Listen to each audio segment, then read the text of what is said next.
Aleluia, Senhor, queremos te adorar.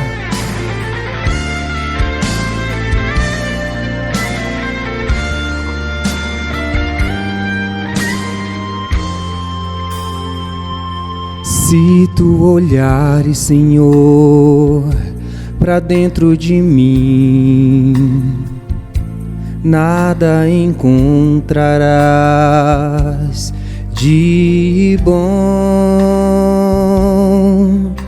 Mas uma coisa eu tenho, que ser transformado. Preciso tanto do teu perdão. Dá-me um novo coração, dá-me um coração igual ao teu, meu mestre. Dá-me um coração igual ao teu, coração disposto a obedecer, cumprir todo o teu querer. Dá-me um coração igual ao teu. Aleluia.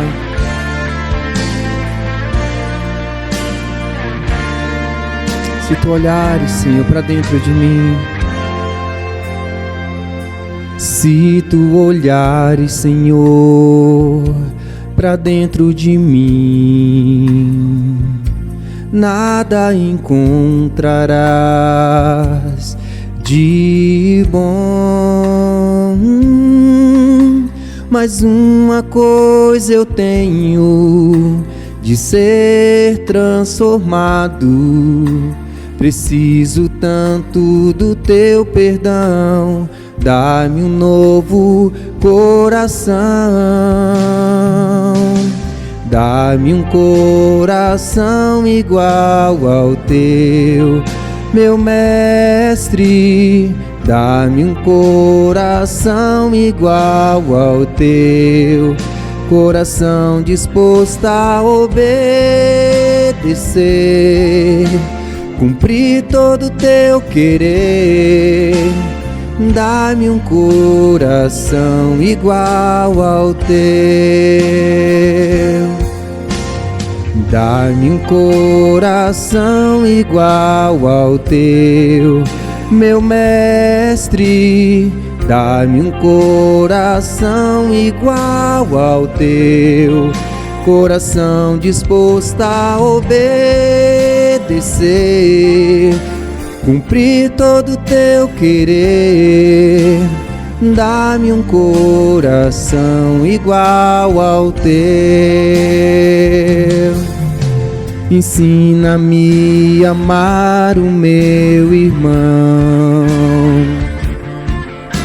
a olhar com os teus olhos, perdoar com teu perdão. Enche-me com teu Espírito, endireita os meus caminhos. Ó Deus, dá-me um novo coração. Enche-me com teu Espírito, endireita os meus caminhos. Ó Deus, dá-me um novo coração, dá-me um coração igual ao teu, meu mestre.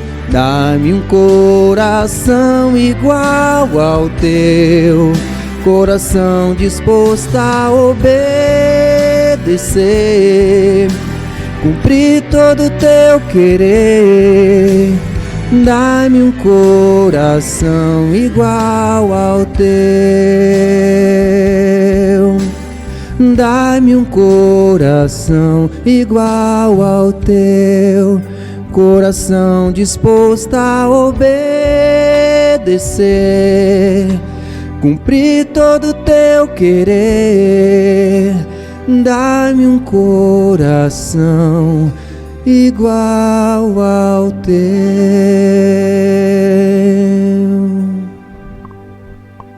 Amém.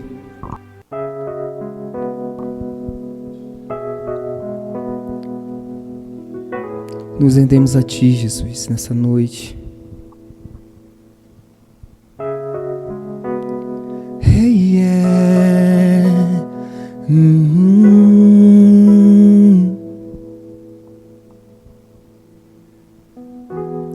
Nesse lugar Tu és real.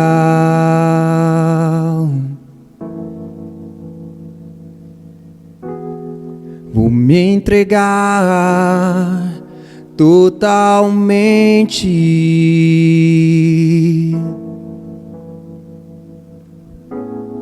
O Teu toque abriu os olhos do meu coração.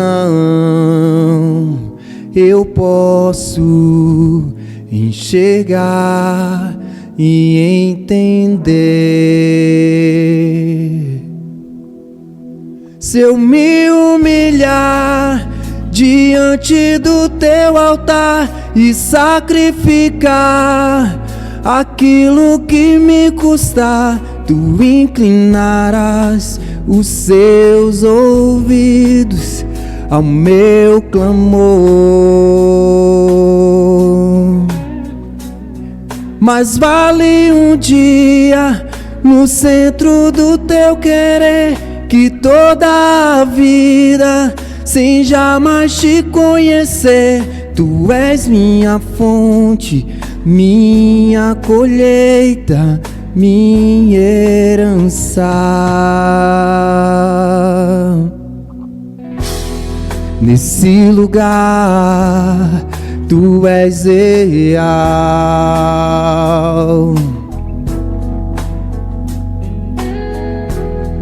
Vou me entregar totalmente.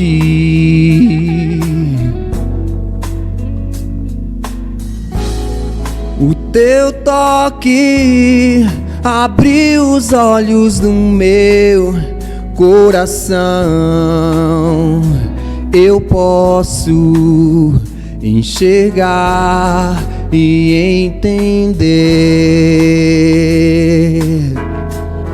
Se eu me humilhar diante do Teu altar e sacrificar aquilo que me custar, Tu inclinarás os Seus ouvidos ao meu clamor. Mas vale um dia no centro do Teu querer que toda a vida sem jamais Te conhecer. Tu és minha fonte, minha colheita, minha herança.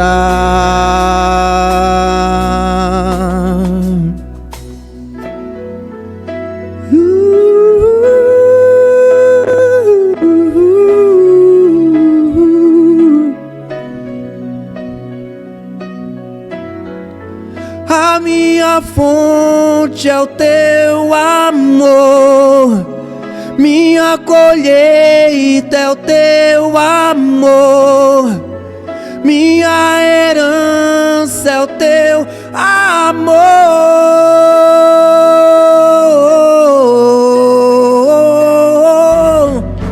A minha fonte é o Teu amor, minha colheita é o Teu amor, minha herança é o Teu amor.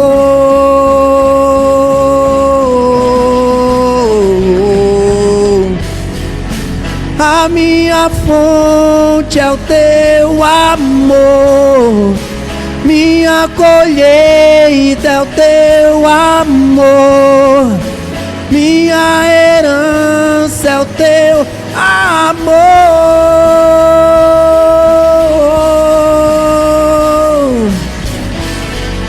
Aleluia, Senhor. A nossa herança está em Ti, Jesus.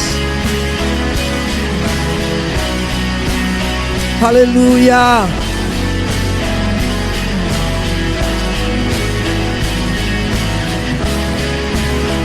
Se eu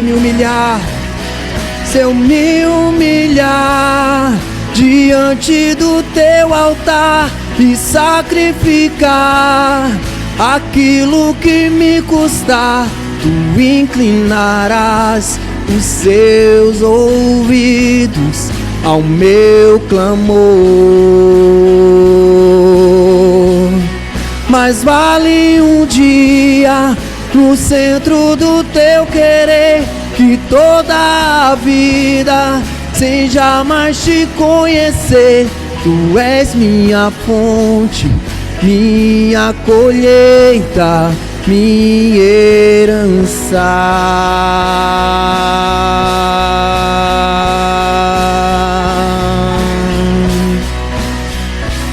Aleluia.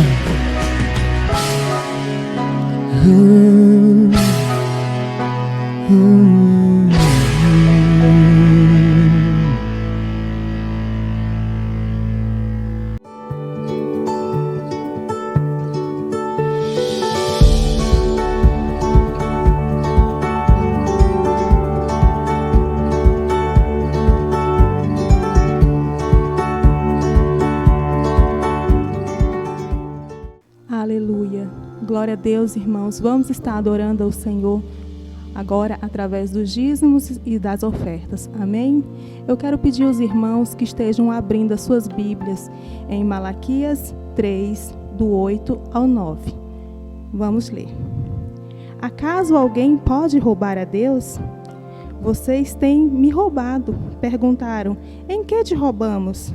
Vocês me roubam nos dízimos e nas ofertas. Quando a gente lê essa palavra, né, a gente fica triste, eu roubando a Deus, mas a gente tem que entender que a maldição vem quando Deus não está em primeiro lugar nas nossas finanças. E da mesma forma, se Deus estiver em primeiro lugar nas nossas finanças, a bênção do Senhor vem sobre as nossas vidas, sobre a nossa casa e transborda através de todas as pessoas que estão próximas de nós, porque elas veem que Deus trabalha nas nossas vidas. Mais à frente, vamos estar lendo no 10. Tragam todos os seus dízimos ao depósito do templo, para que haja provisão em minha casa. Se fizerem, diz o Senhor dos Exércitos, abrirei a janela dos céus para vocês. Derramarei tantas bênçãos que não haverá espaço para guardá-las. Amém? Quem quer todas essas bênçãos, seja fiel. Entenda que se nós colocarmos ao Senhor como em primeiro lugar nas nossas vidas, todas essas bênçãos vêm sobre a nossa vida. Quando Ele fala que Ele vai repreender o devorador, quando Ele fala que vai vir bênçãos sobrenaturais sobre as nossas vidas, quem não quer? E para isso tudo vir nas nossas vidas, o necessário é que nós possamos colocar o Senhor em primeiro lugar nas nossas finanças. Muitas vezes Deus pode estar nas nossas vidas em outras áreas, mas quando chega a nossa finança, nós acabamos não tendo tanta confiança assim. Mas essa palavra é fiel e ela nos mostra que se Deus estiver em primeiro lugar nas nossas finanças, Ele vai fazer o sobrenatural na minha e na sua vida. Eu tenho visto na minha família Deus fazer o sobrenatural. Deus tem feito o sobrenatural na minha casa, através da fidelidade. E assim eu também peço a você que coloque Deus em primeiro lugar na sua vida. Amém? Aqui abaixo está os dados da conta da igreja, o Pix, se você quiser fazer um Pix ou transferir. Se você também quiser trazer aqui na igreja, você também tem toda a liberdade. E que Deus possa estar abençoando a sua vida grandiosamente, abençoando a sua família, fazendo com que os seus celeiros sejam transbordados a cada dia. E que você que necessita de um trabalho, que Deus possa estar abrindo as portas. Você que está com dívidas, está com medo, coloque a sua confiança no Senhor. Ele fará o sobrenatural sobre a sua vida. Ele vai repreender o devorador. Ele vai trazer bênçãos sobrenaturais sobre a sua casa. Amém? Oremos. Pai amado, em nome de Jesus, Eu quero te colocar, meu Deus, cada dízimo, cada oferta, Senhor, lançada aqui, meu Deus, pelos meus irmãos, por mim. E eu te peço, em nome de Jesus, que o Senhor esteja nos abençoando, nos ensinando, meu Deus, a ser prudentes, nos ensinando, meu Pai, a fazer, meu Deus, com as nossas finanças, meu Pai, que o teu nome seja honrado. Nos ensina, meu Deus, a te colocar em primeiro lugar, acima de tudo.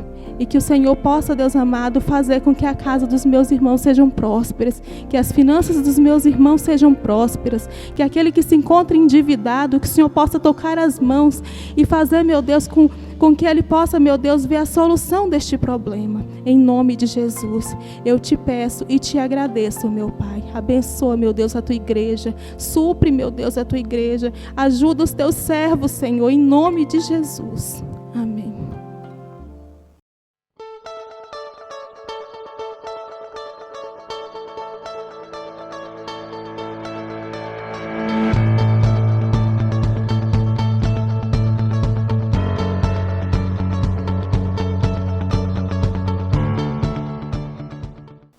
Graça e paz, irmãos, boa noite. É muito bom estar aqui com você, compartilhar mais uma palavra de Deus para o nosso coração nesta noite. Peço que você aí tenha, juntamente com a sua família, com as pessoas que estiverem próximas a você, possa orar, desde já pedindo que o Senhor nos abençoe e que possa trazer uma palavra ao nosso coração. Amém? Oremos.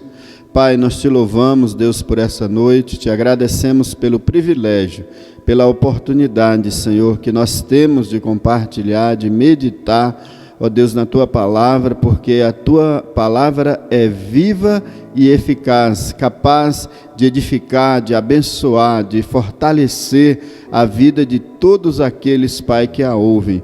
Venha sobre nós, Espírito Santo, faça, ó Deus, algo novo, ministra algo novo no nosso coração, em nome de Jesus.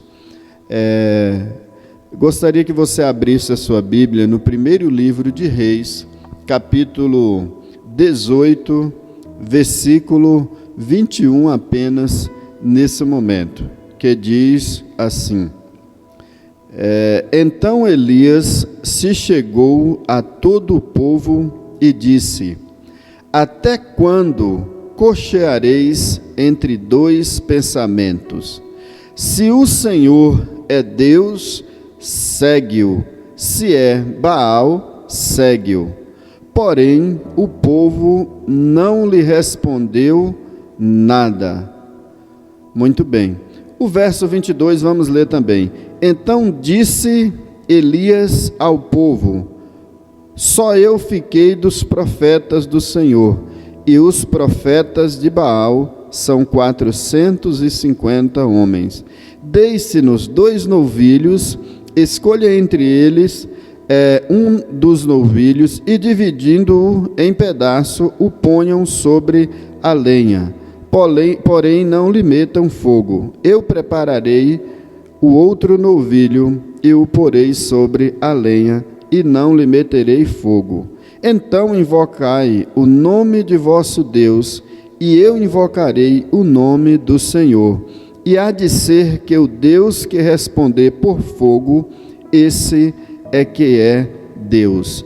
E todo o povo respondeu e disse: É boa esta palavra. Disse Elias aos profetas: Escolhei para vós outros um dos novilhos, e preparai-o primeiro, porque sois muitos, e invocai o nome de vosso Deus, e não lhe metas fogo. Muito bem, queridos. Israel estava vivendo nesse momento uma apostasia, um distanciamento do Deus verdadeiro. Aqui refere-se o período que compreende o reinado de Acabe. Acabe, ele se casou com uma mulher chamada Jezabel, uma mulher idólatra que adorava outros deuses, adorava especialmente os deuses cananeus, cujo nome era Baal e Aserá. e ela, como o rei Acabe casou-se com ela, que é de origem sidônia, o filho do rei dos sidônios, então ela acabou trazendo para Israel, nesse casamento, os seus deuses, no qual exerceu uma grande influência em meio ao povo de Deus. Um povo que sempre acreditou, em sua maioria dos tempos, no único Deus, no Deus verdadeiro, que nós e a própria Bíblia denomina do Deus de Abraão, de Isaque e de Jacó. Então, o contexto de vida religiosa dos israelitas, neste momento, era um verdadeiro caos religioso. O povo havia se aproximado e adorado e começaram a praticar a idolatria durante todo o reinado de Acabe, obviamente com permissão do rei. Jezabel ela exerceu uma influência muito forte nesse reinado. Era uma pessoa de personalidade forte, era uma pessoa egoísta, e o rei, na verdade, dava total liberdade para que ela pudesse exercer essa influência e trabalhar essa questão religiosa, trazendo esses deuses e fazendo pecar a todos aqueles que se submetiam a essa prática religiosa da idolatria. E nesse episódio, aqui é como se houvesse, nesse momento, um duelo entre os deuses, entre o Deus de Israel e entre o Deus de Baal, o Deus Baal. Então, Elias foi um instrumento de Deus nesta ocasião para que essa situação ficasse bem definida. Então, certamente por instrução de Deus, o profeta chega diante daquela nação, diante de tantos profetas pagãos ali, que adorava esses deuses cananeus. Jezabel, na verdade, sustentava aproximadamente 850 profetas ali no seu reinado, falsos homens que profetizavam tudo aquilo que era agradável aos olhos dela e também do próprio rei Acabe. Então, diante dessa situação catastrófica que Israel vivia, dessa decadência, desse distanciamento de Deus, o que houve? Deus usou o profeta Elias para lançar esse desafio, porque no coração do povo, da maioria das pessoas, já haviam dúvidas, incertezas. Eles passaram a acreditarem no Deus cananeus. E diante disso, então, o profeta Elias propõe esse desafio com o intuito de que o verdadeiro Deus pudesse se manifestar. Interessante que Deus, o Deus de Abraão, o Deus de Isaque, o Deus de Jacó, o nosso Deus a quem cultuamos como único Senhor, soberano e poderoso, ele em vários momentos da história, ele se manifestou realizando sinais, realizando maravilhas, porque os deuses pagãos, eles não têm poder diante do nosso Deus. E isso, na verdade, aconteceu no Egito, uma das primeiras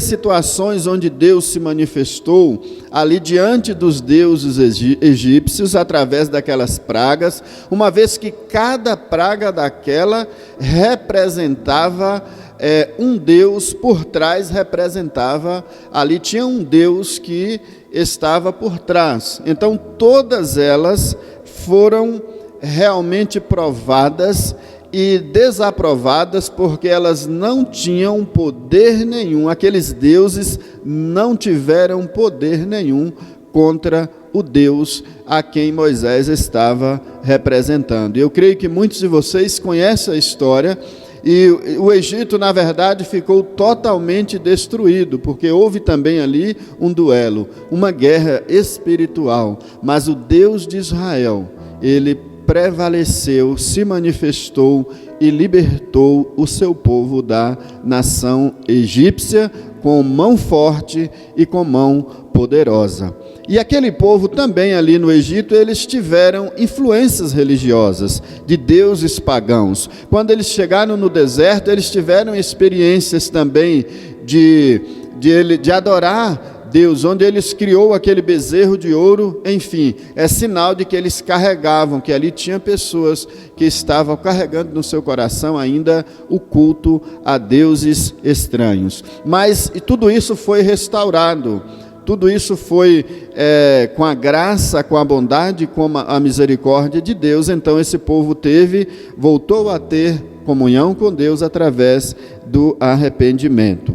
E para também mencionar a questão já no Novo Testamento, quando o próprio Deus enviou o nosso Senhor e Salvador Jesus Cristo, onde ele já também iniciou o seu ministério realizando sinais e maravilhas para poder simbolizar que esse Deus era o Deus soberano, o Deus todo-poderoso. Eu gosto muito de falar, de exaltar o nosso Deus, porque é um Deus que faz toda a diferença.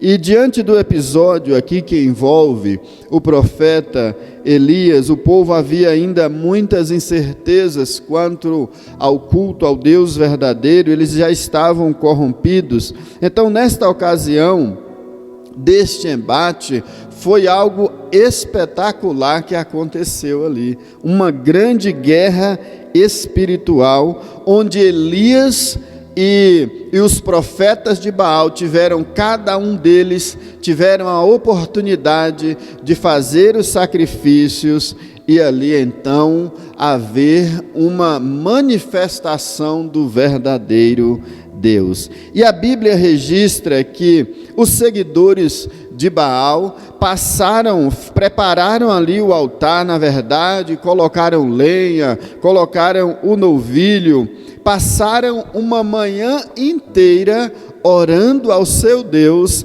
Eles começaram a se cortar o seu corpo, começaram a se sacrificarem ali, buscando ao seu Deus Baal, e passou todo esse período, e esse Deus não respondeu, não houve voz, não houve nenhum sinal da manifestação do Deus Baal diante das petições realizadas pelos seus profetas.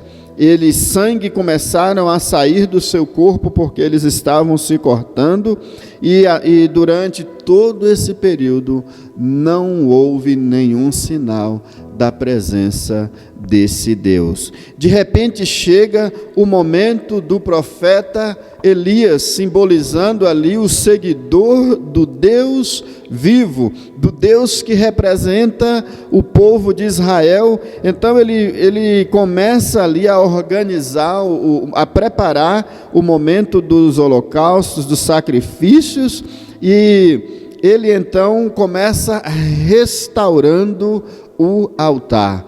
Quando nós falamos em restauração de altar, se um altar ele necessita ser restaurado, é porque então houve algumas situações ali que estavam fora, que estavam indevidamente, que precisavam fazer correções. E isso simboliza que o povo de Israel precisava corrigir algo na sua vida espiritual. A restauração do altar, isso se refere à comunhão, ao retorno, ao arrependimento e a um retorno à fé cristã verdadeira. Então a Bíblia diz que Deus ali se manifestou após Elias fazer a sua oração. E eu gostaria de ler com você, no primeiro livro de Reis, essa oração que foi feita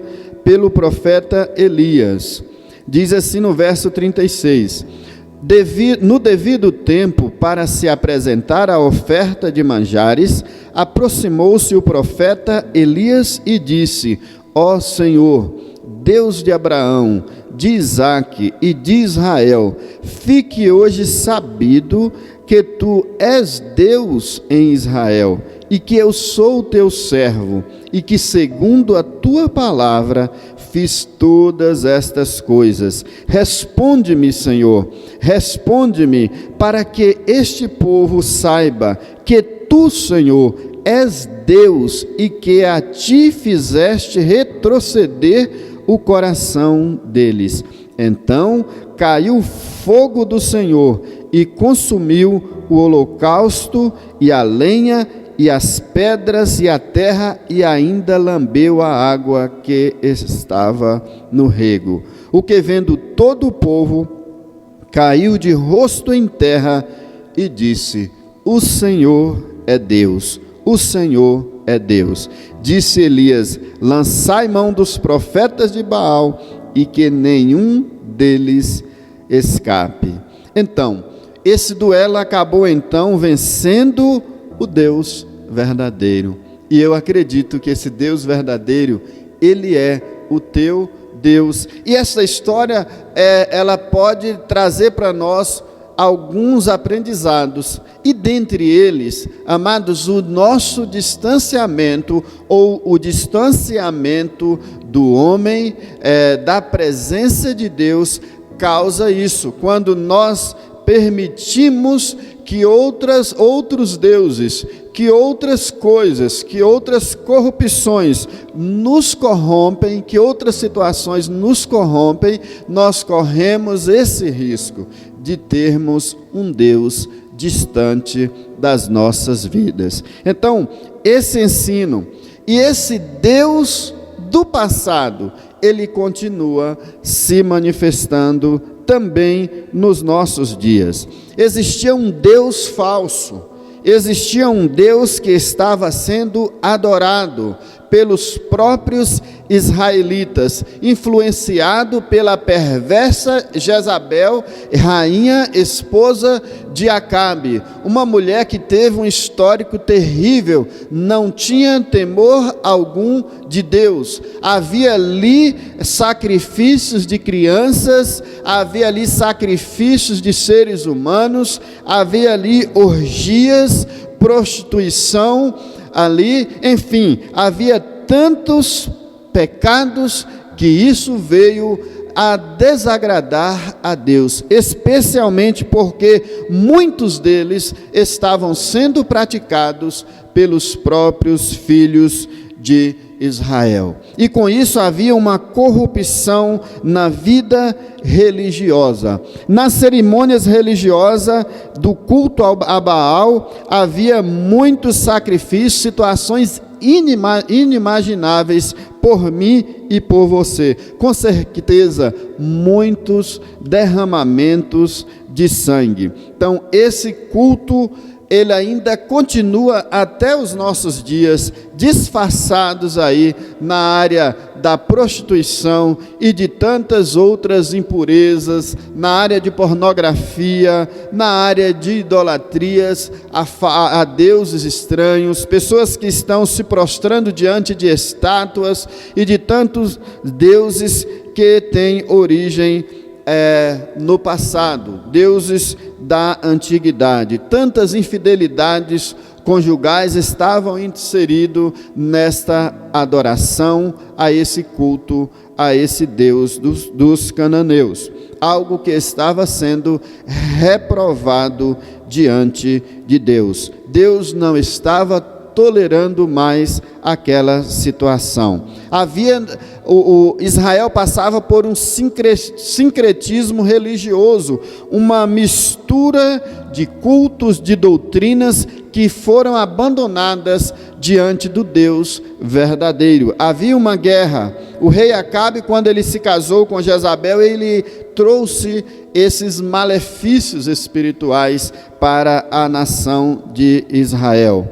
E isso não foi bom. Apesar de Acabe ter sido um rei próspero, um rei poderoso que ganhou muitas batalhas, ele teve um final de vida terrível. Jezabel também teve um final de vida que foi profetizado pelo profeta Elias. Então, foi um momento muito difícil para a nação de Israel. Israel passou nesse tempo do reinado de Acabe 3 anos e 6 meses sem ter chuva sobre aquela terra. Houve muito sofrimento, houve muitas mortes, sem sombra de dúvida, devido à fome que se irradiou.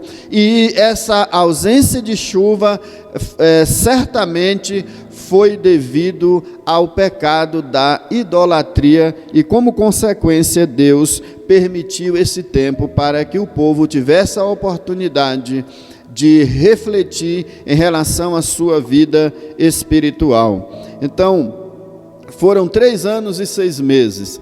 E o que aconteceu depois que houve esse duelo? Depois que o Deus de Israel se manifestou, o povo então percebeu naquele momento que o Deus de Israel era o verdadeiro Deus. Ele era o único Deus, e esse Deus verdadeiro é o Deus que ouve a oração. É um Deus que não engana, é um Deus de relacionamento. Eu sempre costumo dizer que o nosso Deus, Ele ouve a oração do seu povo, querido. E isso refletia muito. O povo tinha perdido esta intimidade com o Senhor. E eu quero dizer para você, talvez isso traz a nós, para nós nos nossos dias, reflexão de como está a nossa vida espiritual, em que temos acreditado. Nós estamos vivendo dias de guerras espirituais, das guerras espirituais que atacam muito a área da nossa mente, que é a era da informação.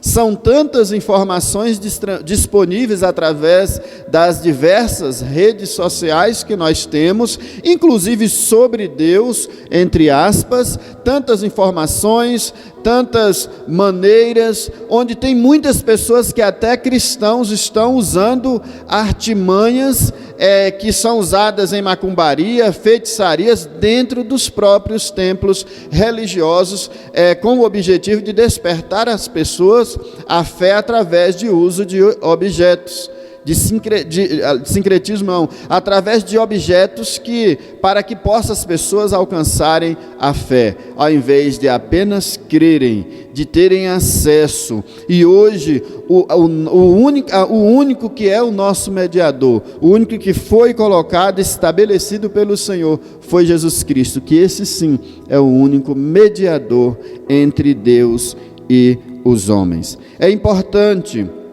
lembrar que num momento como aquele, onde Deus se manifestou, houve um grande arrependimento dos pecados daqueles que estavam ali presentes. Muitos se arrependeram da idolatria, muitos voltaram para o Senhor. Após essa atitude de arrependimento, Deus usou o profeta Elias, que aí entra a história daquela pequena nuvem, que veja uma pequena nuvem do tamanho da mão de um homem, onde Deus usa o profeta Elias, usa o moço para ficar olhando, e na 7ª vez então, essa nuvem começou a crescer e veio abundante chuva sobre toda aquela região.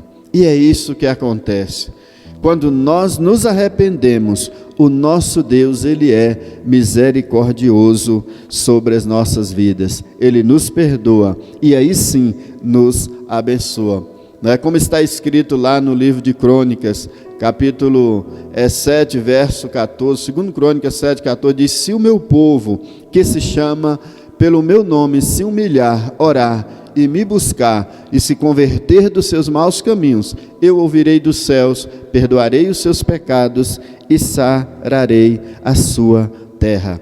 E já encerrando, meu querido, eu quero aproveitar esse momento. Arrependa-se dos seus pecados. Volte-se para esse Deus bondoso e misericordioso. Confesse a Jesus Cristo neste momento como seu Senhor e como seu Salvador. Aproveite esta oportunidade. É tempo de arrependimento. Amém? Eu quero orar pela sua vida nesse momento. Amém? Pai amado, obrigado, Jesus, pela tua palavra. Eu peço que o Senhor esteja alcançando o coração dessa pessoa, que o Senhor possa ministrar fortemente no coração, que haja arrependimento, que haja abandono, Senhor, de certas idolatrias. Ó Deus, o Senhor conhece o coração dessa pessoa, e eu oro, ó Deus, pedindo que a misericórdia, o amor e a bondade do Senhor possa alcançar, que haja salvação nesta noite, que haja libertação, e que o Senhor possa perdoar todos os pecados desta alma nesta noite. Eu oro assim, pedindo sua graça, amor e misericórdia, em nome de Jesus. Amém.